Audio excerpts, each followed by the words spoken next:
Thank you, Mia. Okay, so the Child Q case review identified key failings by the police in the school.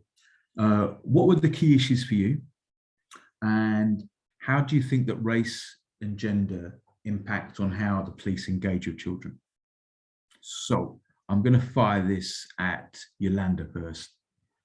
You know I was going to come to you. I did. Cool. The key findings for me, there's quite a few. Some very obvious, some probably not as obvious, but the mindset I have, I would kind of go to that. So to speak on it, the very fact that she was in school, she was taken to a room without her teachers or an appropriate adult being present while the police were doing the strip search on her. Her parents, I can't remember the exact time, but it took a time period before they actually informed her parents of what had taken place. Also, one of the key things is it was off the back of her smelling of cannabis. That was quite a big issue in terms of the smell of cannabis being used for any form of stop and search, let alone strip search. There had been, I believe, recommendations from IOPC regarding that as well, just before the Child Q incident. So to have that as an incident, as a reason why police were called, given that the school had already searched her and found nothing, the police were still called. They even didn't put two and two together that that wasn't strong enough grounds to really strip search someone, to be fair. And obviously there were a lot more graphic details, which I'm sure you're all aware of, that I'm not going to get into, but in terms of her being on her cycle and all of these things that anyone in their right mind, I personally believe, would take those into consideration, would take the fact that there is an appropriate adult in the room, will take the fact that parents hadn't been informed, will take the fact that she had already been searched and had nothing found on her. That should prevent a search from even taking place, let alone a strip search. So in terms of the findings, I will stick to that because of timing, but there's so much more we could unpick from this. Okay. And just to really just follow up, I mean, how do you feel that in terms of race and gender played a part in this? I definitely feel like it played a huge part. If you look at historically when it comes to policing, if you look at statistics, especially in Hackney, when it comes to the disproportionality of Black people, let alone females or males, just young Black people being searched, let alone strip searched in Hackney, it's quite high compared to their white counterparts. So I'm not surprised that wrongdoings took place during this stop and search, given the fact that she was a young Black female. Her being female, I'm not sure if that played a huge part on the strip search actually happening. But obviously it played a part in terms of the graphic side of it and how bad it generally was. But historically, and even through not my personal experience, but family personal experiences, it doesn't matter if you're male or female, you could still be young and be strip searched. So yeah, I'm not sure if the gender side of things played a part, but I feel that race definitely played a part in it. Okay, all right, thank you for that, Yolanda. Can I go to you, Ian, in terms of response to that question? Yeah, you're on mute. Yeah, you're still on mute.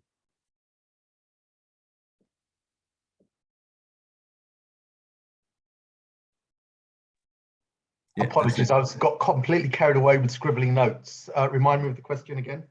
Right, so Child Q series case review, key findings, key issues for yourself, and how do you think race and gender impacted it on? When the incident occurred,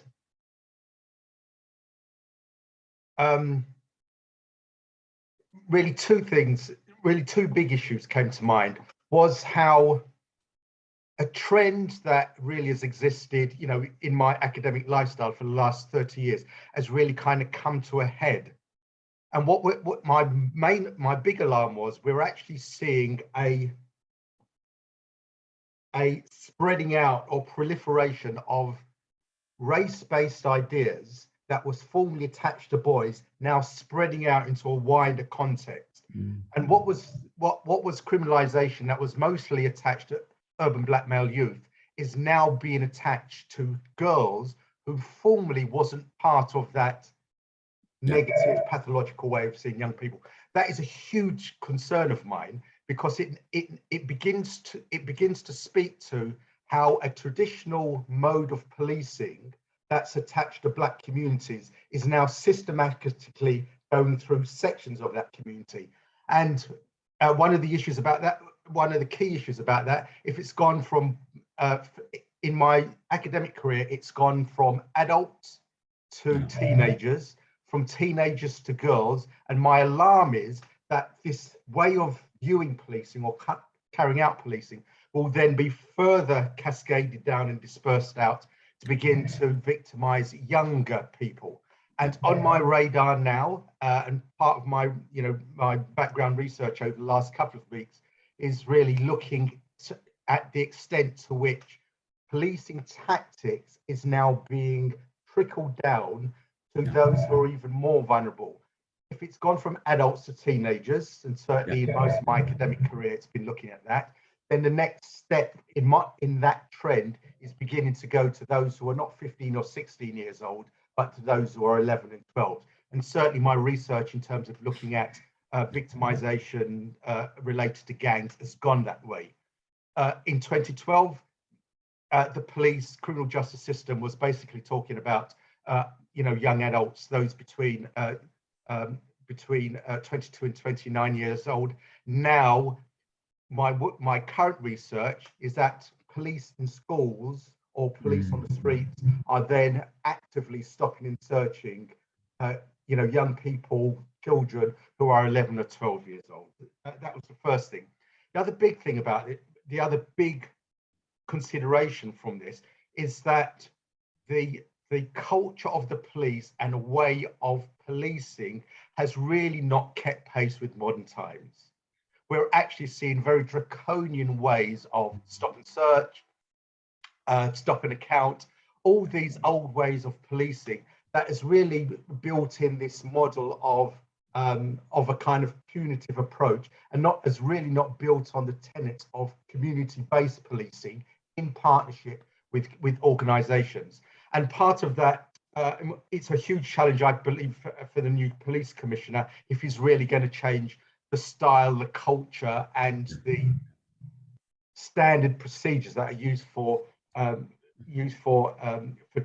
training the police, is beginning to look at how in-service training of police takes place, but also what the College of Policing does in terms of the policing qualification framework.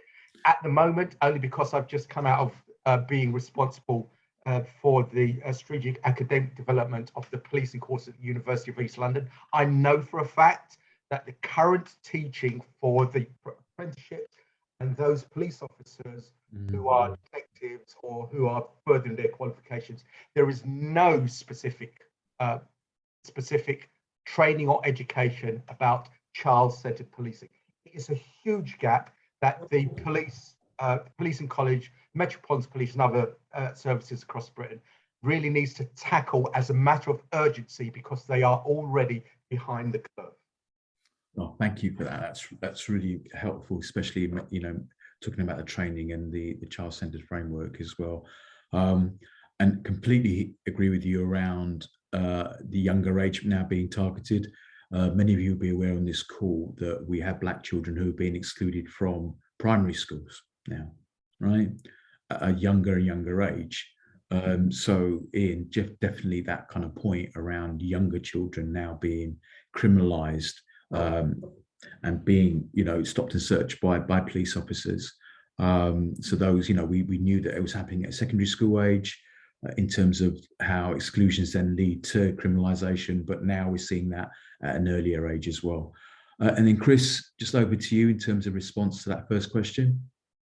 Yeah, that was all really interesting. Thank you to Ian and Yolanda. I would start by pushing back on your description of me as any kind of expert on stop and search, because strip searches under stop and search postcode A haven't really been on my map up until the Child Q case, which I think is instructive in itself, because it means it's indicative of the fact that appropriate adults from organised schemes haven't been asked to be involved by the police in that space. We're quite comfy in the police custody space, but and strip searches around that perhaps, but not in relation to Code A. So I've been working hard since the publication of the report to try and fill the sort of gaps in my knowledge around it. So we've covered kind of the policing side of it already. I won't repeat that. I think there's obviously something about the failures on the educational side, the fact that the school called the police in the first place, the fact they were deferential to them, they didn't have the technical knowledge or training to do anything else but be deferential to the police, the fact that it took place in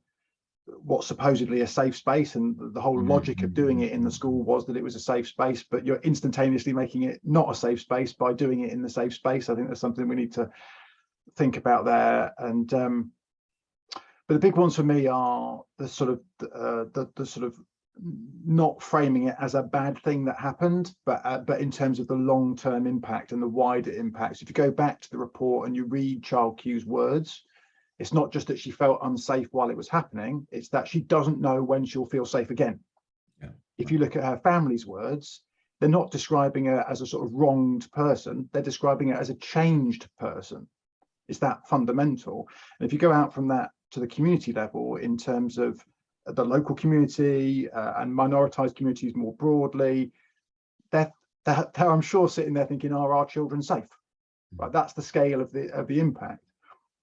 And I would say that there's a good reason why people talk about the impact of strip searches in similar ways they talk about the impact of sexual assault.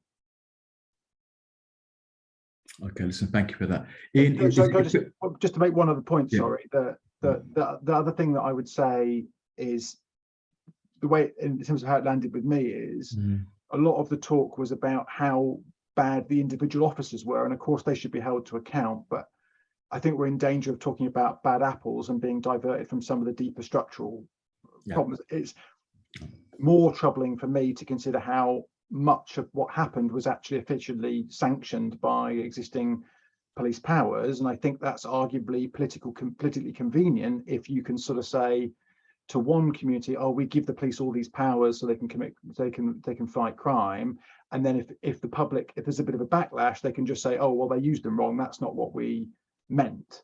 And a lot of what happened in Child Q actually was in line with the rules, and a lot of the talk has been about how, you know, there wasn't an appropriate adult present, which there ought to have been, but in lots of strip searches you don't need an appropriate adult there if it's considered urgent, if it doesn't expose intimate parts, if the child agrees not to have an appropriate adult. There are lots of kind of legal loopholes, and I think a lot of these searches are happening under the cover of the urgent label. That means that you don't actually have to have those safeguards that the public imagine would be there. Okay. Thank you for that, Chris. That's really helpful, particularly kind of the details regarding pace. Ian, is it a quick comment? You want to come back on something?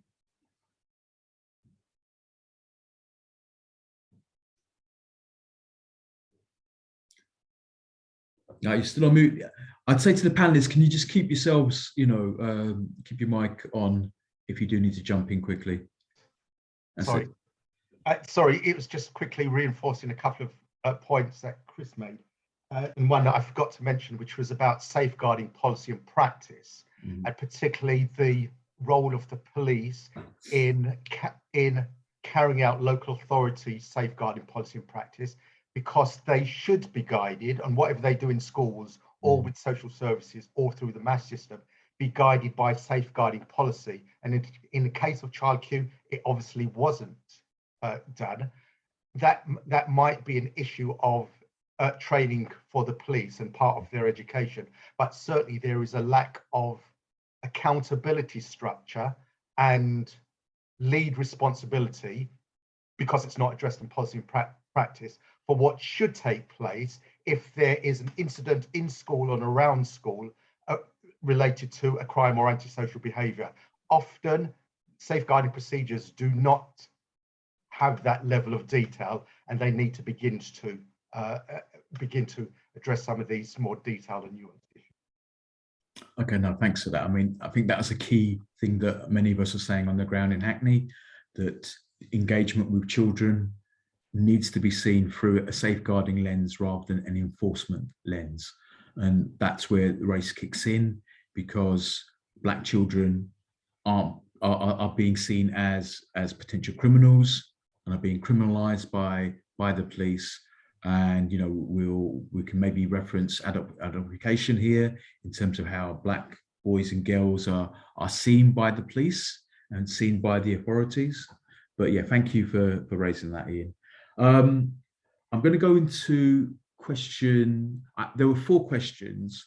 Question 2 is a little bit technical. I'm going to just skip that. I want to go to question 3 in particular. What are the changes in policy and practice that you'd like to see in terms of policing and strip searches, right? And then this is a question, a slightly contentious question. Are there any circumstances where a child should be strip searched, right? And I'm going to start with Chris first this time. This is a really difficult question, and we could probably do 2 hours on this. And it's the eternal challenge of when you're trying to affect change, how high do you aim? Do you go for the sort of short-term, practical, easily achievable stuff, or the big systemic change that you know is actually what's needed, but you know it's really difficult? Do you go for what you think is right, or what the Clapham omnibus would accept, or what the current Home Secretary would accept, or what the Daily Mail would accept? That's all really difficult. And the only resolution I can think to that is that we accept that we're all part of an ecology of individuals and organisations that will make different choices about that. At the societal role, I think we just need massive societal change to improve children's lives. We need the earliest possible identification and the meeting of children's individual needs. We need children not carrying knives because they're in fear of their lives, not carrying drugs because they're being exploited by organised crime, or using drugs because of trauma and hopelessness. One rung down from that, we need a justice system that is not for children, that is not based on an adversarial punishment-based system. There are other ways to teach children. There are other ways to challenge them and to hold them to account. One rung down from that, we could talk about schools. You know, we don't want more children in police custody, but if the logic of conducting searches in schools is that they're safe spaces, but the action that you take of doing the search destroys that safety, then that leads me to say we should ban searches, and I would say PACE interviews and intelligence interviews on school grounds as well. I don't think school is a police space, and I think for lots of reasons, some well-intentioned, the space that the police occupy has expanded and expanded, and there need to be some spaces that aren't police spaces. And I think we need to have education needs to take a really deep dive into what a good relationship is between policing and education. And I think that even the new Department of Education guidance on searches doesn't go far enough in helping schools challenge that kind of deferential position that they're put into. I think there's a whole bunch of things we could do around alternatives to strip searches. We could you can't ignore that there are risks. You need to, so police asking for alternatives is a reasonable thing, but we can look at low dose CAT scans instead of intimate searches. We can learn from airports about body scanners and wands and those kind of things. I think that I mentioned to you yesterday when we met, there's some legislative change from last year that means that now a strip search can include touching around orifices and touching of genitalia, and unless there's physical penetration of a body orifice, it's not an intimate search. An intimate search has to be carried out by medical professionals. So that's a really important line that we're crossing there. More involvement of parents, better for notification, the stuff around appropriate adults in terms of this weird situation where the police can just say it's an urgent search and suddenly all the safeguards kind of fall away. We would need a higher level of authorization. We need authorization by senior officers for searches of children, especially when there's no appropriate adult there. Much more about accountability. And I'd like to just sort of inject the question around audio and video recording. So there's a difference between what happens in custody and what happens on the street around recording. And I think in a world where murdered individuals have had their photos taken and shared on police WhatsApp groups, people will be rightly concerned about privacy. However, from an accountability perspective, for me, I'd want the choice as to whether my search was videoed or not, and then what happened with that personal data. And the last thing I said, we need to really get to grips with the whole concept of police discretion, which I understand what the logic of it is, but as a white, middle-aged-ish, middle-class man, I feel like police discretion is going to go in my favour a lot. And I think there are other communities where police discretion goes in entirely the opposite direction. So I think we really need to think about the balance between discretion and really, really strict rules. Oh, thank you for that, Chris. I mean, both in terms of the whole discretionary power issue, because it's there. Okay, it's not just about the law, it's about how officers choose to apply the law at various times and discretion that they can have. And then also about deference as well, because I think that really came out in terms of Child Q, was that the teachers deferred to the police coming on their premises. And I think for me, as someone working in education, someone who's been a school governor, etc., you know, I found that quite worrying in terms of the fact that teachers were unprepared or were unable to engage with the police in terms of a safeguarding lens, with a child first lens, with about making sure that that child was safe at all times, and somehow that responsibility was abdicated in that moment. Ian? I mean, I'm going to be more emphatic about whether there are any circumstances which children should be shot searched. I don't think there is in the short term, because of the pervasive and abiding structural discrimination and ineffective practice within the police. Part of my ongoing concern is that this, like many other serious social incidents, breakdown in goods practice, happens as a knee-jerk reaction. And this particular incident, along with one or two other incidents recently about race and gender, begins to expose an ugly underbelly, not only in the police, but how the police carries out a type of function. And what I'm seeing is a continuation or a spreading or proliferation of this of the punitive turn. That if there is an incident, teachers capitulate, collude with a heavy-handed corrective police measures to deal with issues which are at best in a grey area in terms of law or of policy of practice. We all know, and I think it's widely accepted, you know, within popular discourse, that Child Q should never have happened. I think it would be wrong of us to pitch a reaction to an incident rather than dealing with the root causes of this growing proliferation of a punitive approach, discretionary powers, and use of intelligence to begin to justify actions which really speak to a system that is creaking and is failing. If there is to be any basis on which we begin to go from this reactive basis to growing problems, and I'll be the first to admit that I'll be the first to actually admit that there is a problem related to youth vulnerability to serious violence, to serious crime and violence, but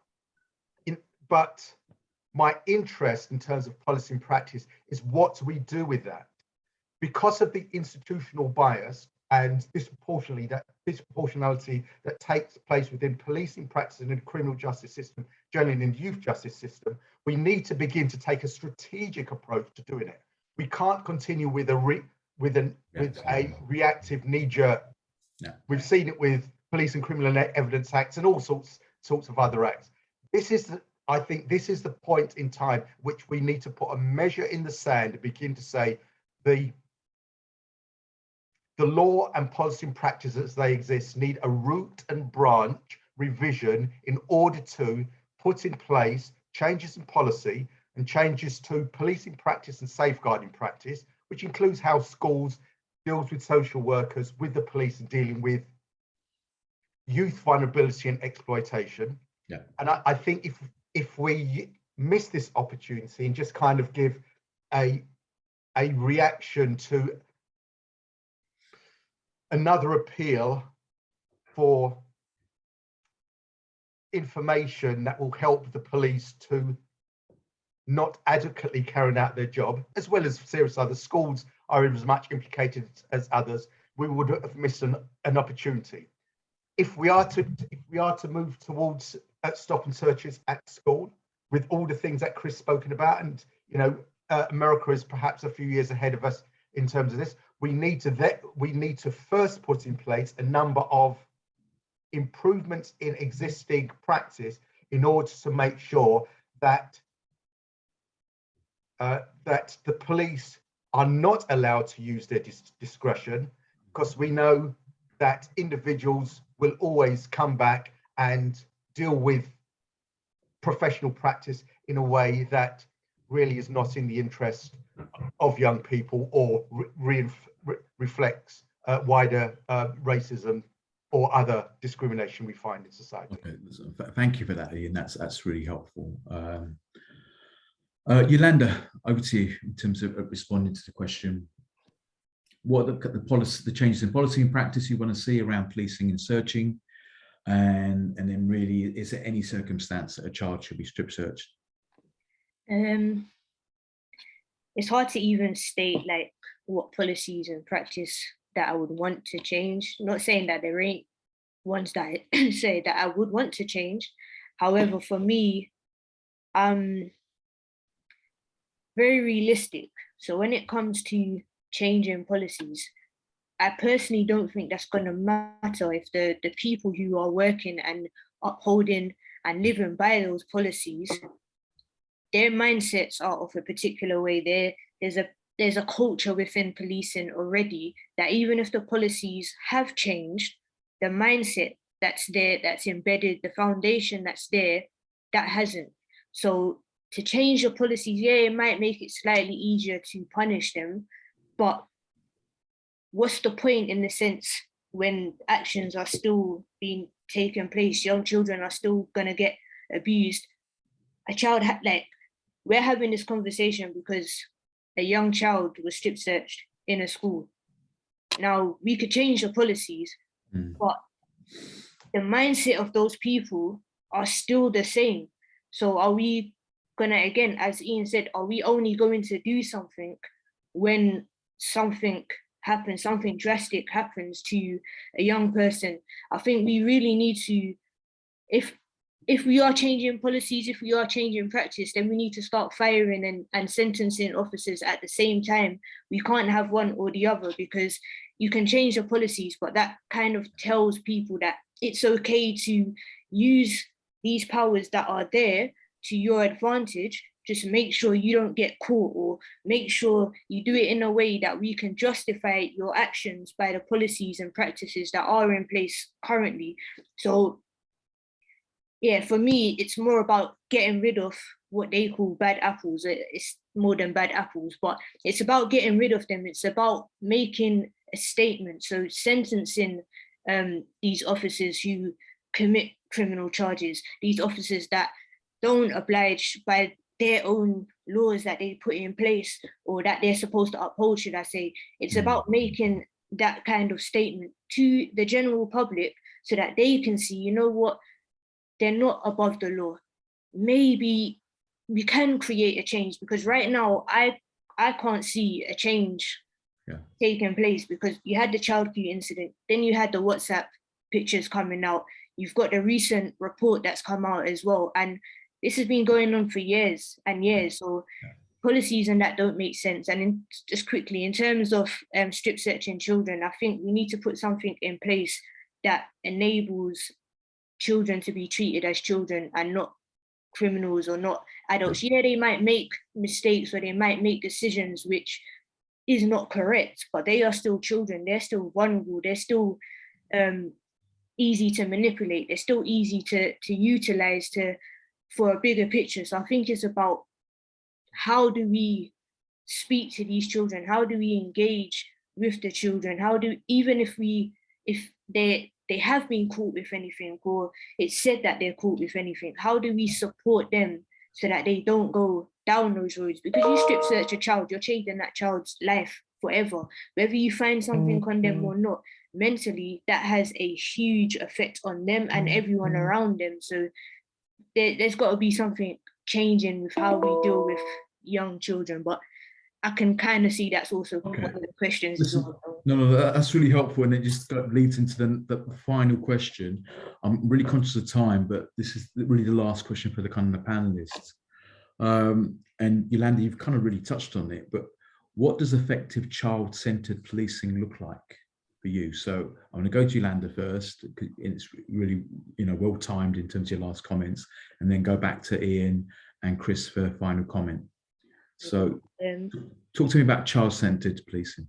For me, it's about getting, I believe, community voices involved. Like if you're aware of a case where children could be exploited in terms of drugs or potentially carrying weapons, they're still children, as I mentioned. So it's most likely that they've been manipulated. They've been told that, we can help in terms of your family finances, or we can help giving you a place of feeling like you're part of someone, you're part of something, you've got a family outside of your own family. Children are vulnerable to all of these things. Young children see their parents crying when they can't pay the bills, when they can't put food on the table, and believe it or not, they feel it. So whether they know how to express it, they feel it. So they're gonna go out and get caught up in so much different things. So I think it's about using that community connections that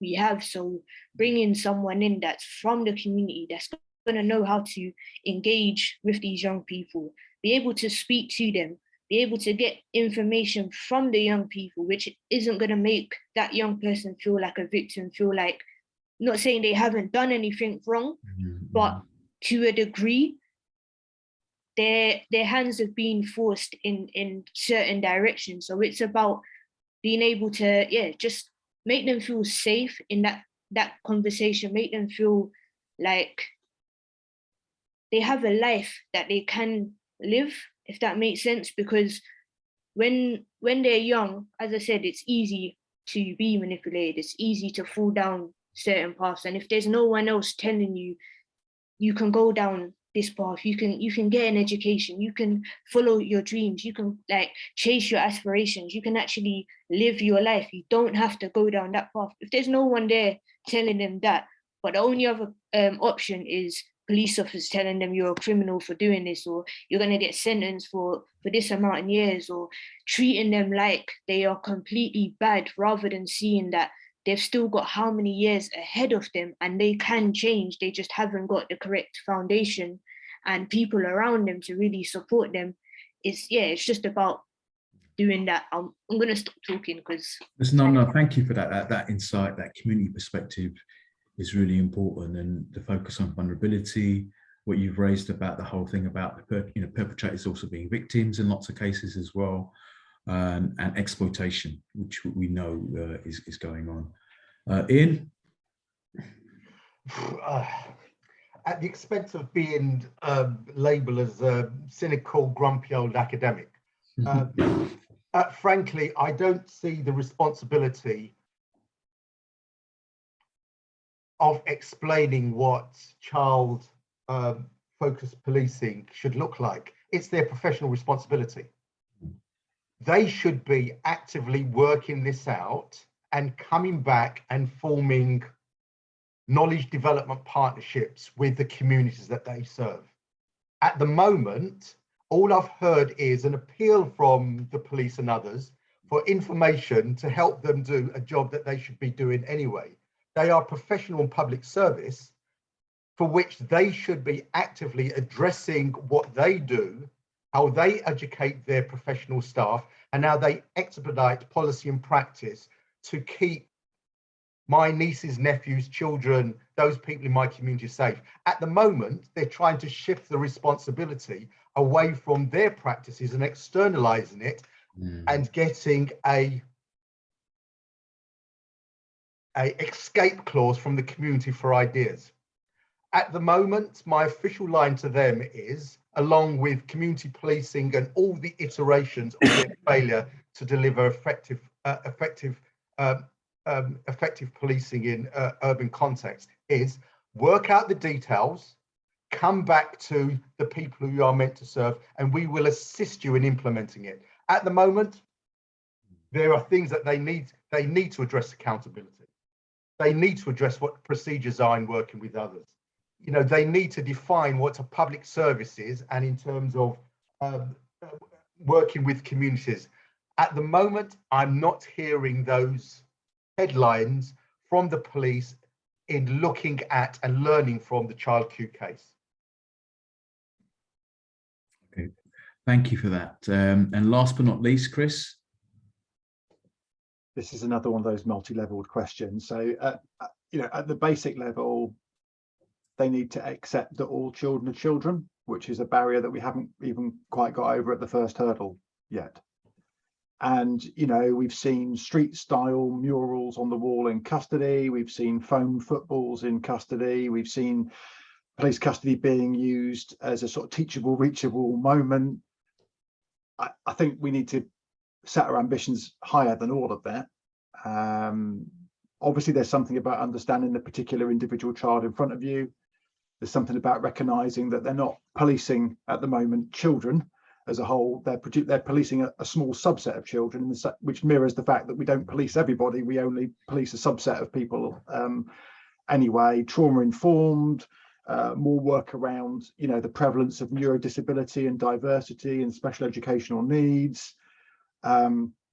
Treating people with respect, thinking about alternative ways of doing conflict resolution that don't involve punishment, diversion, you know, long-term trusted relationships. But on that last point, and I think this is the space where I'd like us to get to, the minute you start talking about these long-term trusted relationships, I think we need to start holding those in power above the police accountable for the expectation, and as a society, for the level of expectations that we've got around what policing does and doesn't do. So the highest level for me is the police recognizing that they're not the right agency for everything. And that when people talk about defund the police, my understanding of that is not about sacking all the cops because they're all useless. It's about reinvestment in longer term solutions. And that means other agencies for me. And it means the police recognizing that when it steps forward with its size 15 boots, it takes up space that could and should belong to the community and to other agencies, and the sort of massive gravity that policing has changes the shape of those space. So, and I think policing needs to sort of question itself, like, can you have child-centered policing in the context of an adversarial criminal justice system? Yeah. Do we want children to be policed at all? Or like I said before, are there other ways that we could address those behaviors? But I think it is about us being clear as communities and as a society about where the limits are of policing. Because for me, left to their own devices, the police will do something that feels to them like child-centered policing, but it's still policing. And you get strange circumstances like we're going to have a specialist custody suite for children, and we're going to invite loads of agencies into that suite. And when we arrest children and hold them in detention in state using the strongest state power, it's then that we're going to try and engage with them about their kind of long-term goals and their vulnerabilities. And for me, that's not the right place to be having those conversations, and they're not the right agency to be doing it. Listen, thank you. That's really powerful, Chris. In terms of concluding comments from the panelists, I can see some hands up, and we'll go straight into some questions. Ian, what you said just reminded me of there's a line from a poem by Benjamin Zephaniah in the poem he wrote about Stephen Lawrence, about trading standards. Go and look it up. What the poem is called, What Stephen Lawrence Has Taught Us, by Benjamin Zephaniah. And it just, you know, really just, yeah, yeah, definitely made me think about standards. And we can talk about trading standards as Benjamin references in the poem, but also about professional standards and professionalism as well. And if we have police officers who are signed up through the Crime and Disorder Act back in the 90s, me and Chris are chatting about it, that embedded police officers in local authority safeguarding mechanisms, embedded them in yacht processes as well. Prior to that, they weren't there. And, you know, we've now in a situation where someone who's worked in local authorities, the police are everywhere.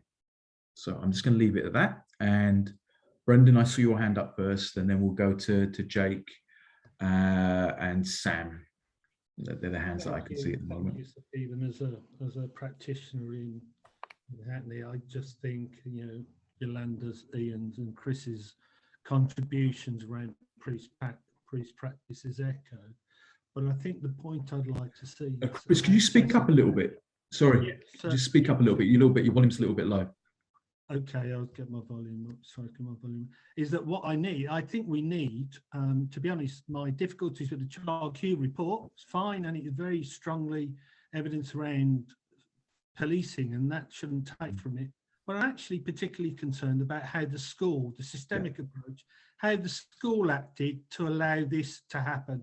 And there are a number of safety points where Child Q should never have been subjected to this. Absolutely not. The school responded in a way by calling the police following a safeguarding. And I think the report talks about a failure to respond in safeguarding. And actually that failure concerns me more than the police's failure, because as Ian and Yolanda and Chris have pointed out, they are struggling under pressure and they don't know a child first approach to policing from an apple. My colleagues in education should be child focused and child concerned. Yes. And I think part of a matched response for AYJ is to bring educationalists into this and say, how could the smell of cannabis during a critical time in Child Q's life, you know, she was in an important event at school, exam season, taken out, and the response is, I'll call the police, not talk to MASH or early help. And I think an equivalent conversation needs to be had about how a child-centred institution, education, allowed this to happen. That's great. Thank you for that, Brendan, and that insight as well. Jake, and then we got Sam. Yeah, I mean, kind of exactly what you said there. Like the idea of child-centred policing is a bit of an oxymoron. I think that police are going to police and children who come into, and you see it in the care system, children who come into contact with the police at an early age are far more likely than to have greater involvement in the criminal justice system as they get older. So, I mean, keeping the police as far away from children as possible, I think, is probably the best idea. And I wonder from the panel what their, if they have any ideas on how that could be done, and how, okay, you mentioned defund the police, which I know is a bit of a, like, you know, a bit of a contentious issue amongst the public who maybe don't understand that it is about diverting resources into community solutions that we know work, and diverting resources into communities in order to support them away from whatever kind of criminal activity they might get lured into. So I wonder what ideas the panel have about how you encourage that to happen. And I also wanted to know whether you had whether you were aware of the MOPAC kind of consultation that's going on with Black, and that they've got Black Thrive and SCI to kind of take part in, which is the Mayor of London's action plan to improve transparency, accountability and trust in policing. And I wonder where that leaves us as a coalition, and what kind of interactions we would be having with them, and whether you think it's kind of useful at all what they're doing in that, if you've heard of what they're doing.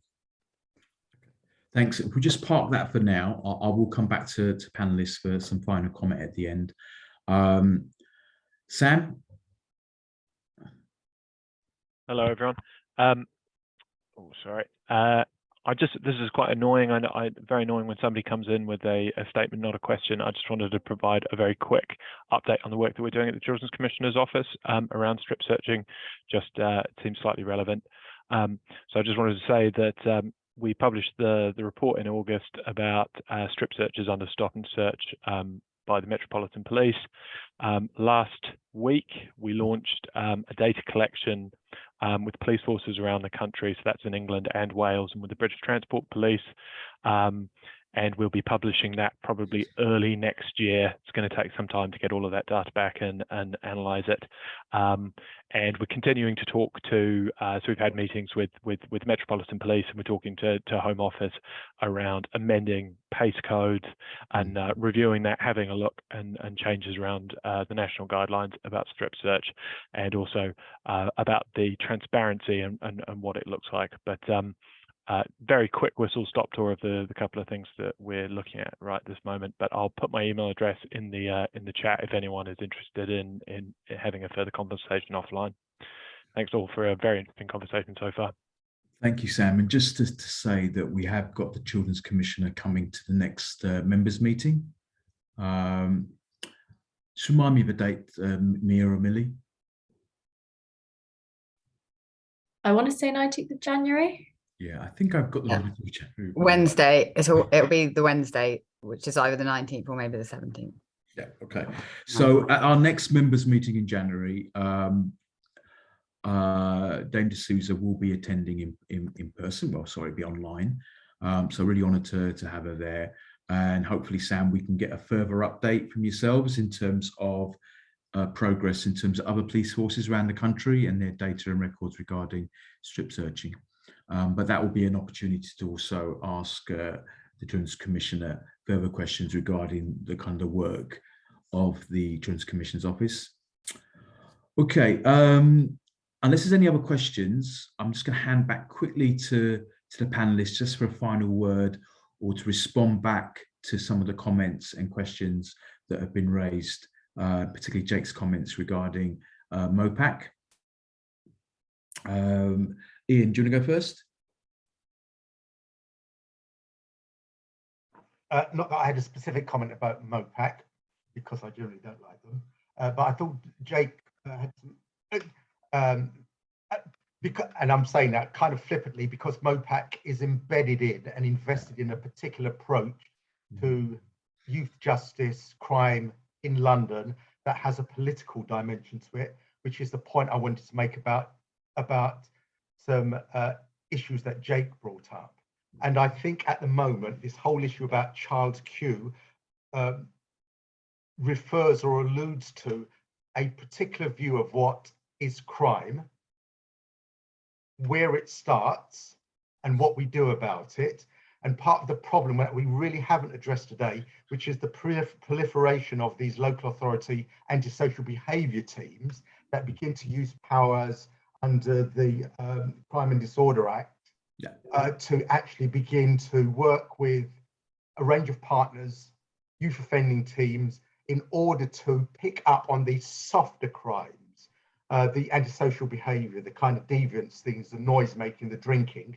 And as a consequence, we've seen a whole new industry emerge, certainly within the last 15 years or so, about these antisocial behaviour teams. And they are the ones which are the soft end of a continuum in which the police are a part of, and they are part of this blended or pluralistic, policing model.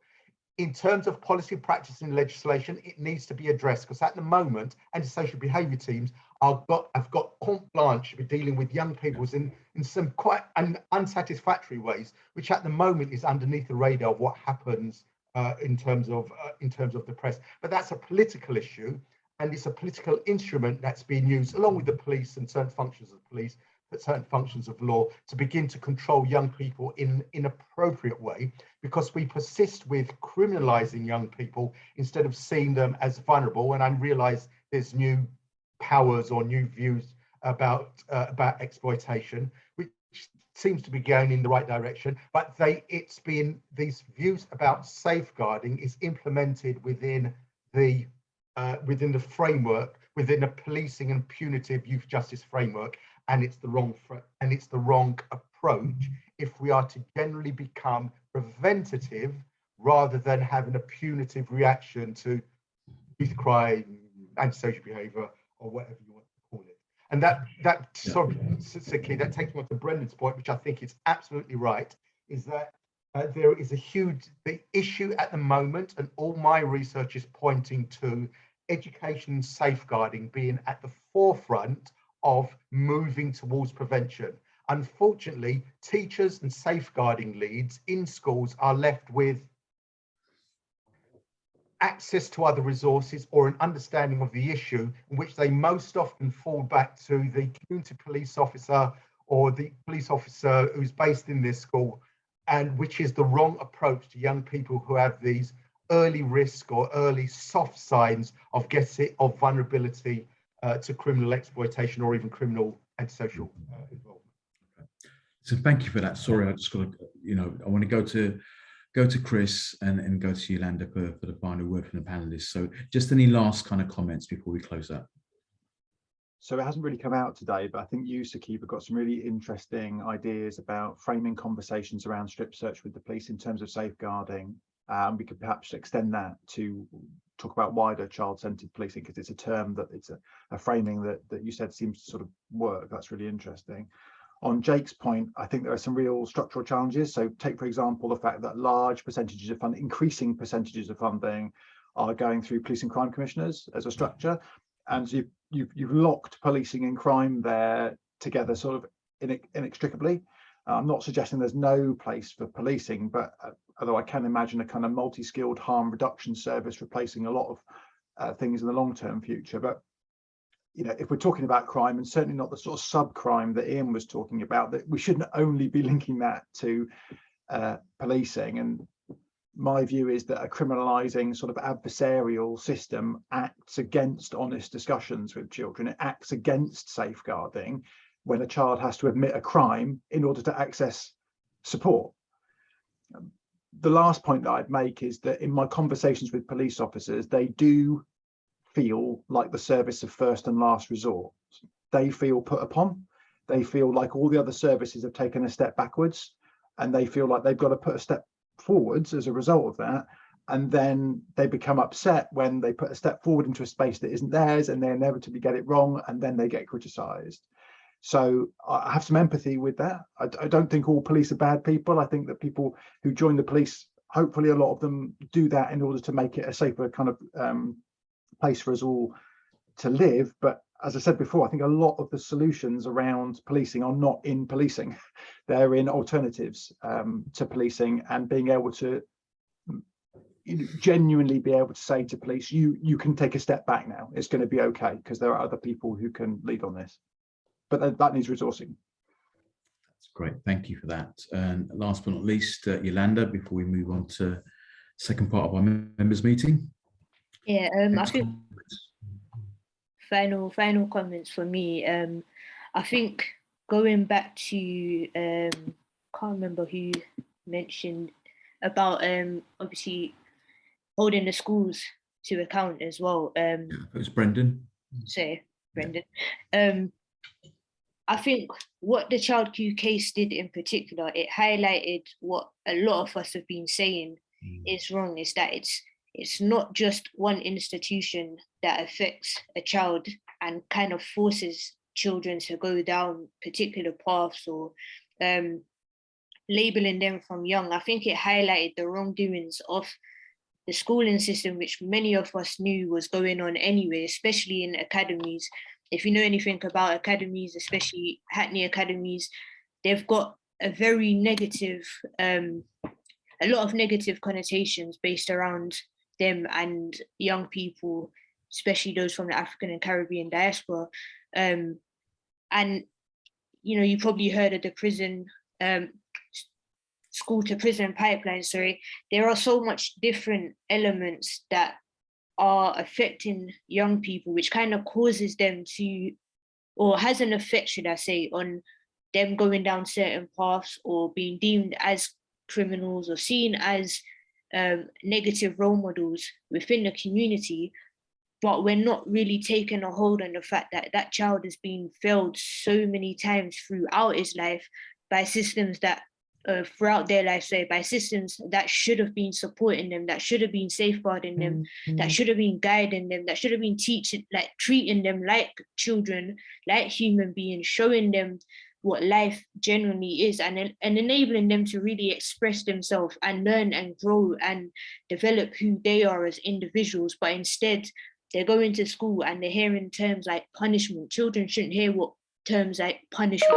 I think even just the wording we use alone is big issue, is a huge issue. So I think what the Child Q case did in particular is highlighted so many different factors, and it's not just policing. Yes, policing is a big issue right now, but they're on the forefront, they're getting it right now. School and education, there's so much negative sides that we could be talking about for days that kind of get brushed under the carpet. And I feel like we need to speak about that. Councils, all of these elements that don't get spoken about, social services, all of these, yeah, all of them. I could be here for hours talking about each individuals, but yeah, that's my reflections, is that that case kind of helped us to share that light with other people that doesn't know about the issues that we face or the issues that we constantly fight within our organizations for. So yeah, that's me. Okay, listen, thank you for that so much, Yolanda, especially about the spotlight on schools. It always staggers me when I go to some of the new academies. They actually look like prisons. They are designed to look like prisons and YOIs, right? Having also gone to YOIs, I can see the design template that's been used, 360 visibility, etc., CCTV cameras everywhere, and the fact that, you know, more and more we have police officers who are actively based in these schools, carrying out intelligence. So yeah, just I want to thank all the panelists for their contributions today, and yeah, it's been a real. It's been a bit of a whistle stop, and you know, I appreciate that these debates need a bit more time sometimes as well, but really pleased that we've been able to host yourselves today and start to have that kind of discussion. Sam, we're looking forward to working with yourselves and the Children's Commissioner's Office regarding the further research that you guys are doing, and look forward to the next meeting in January. Right, now, slightly late, but I'm going to be handing over now to members. So as part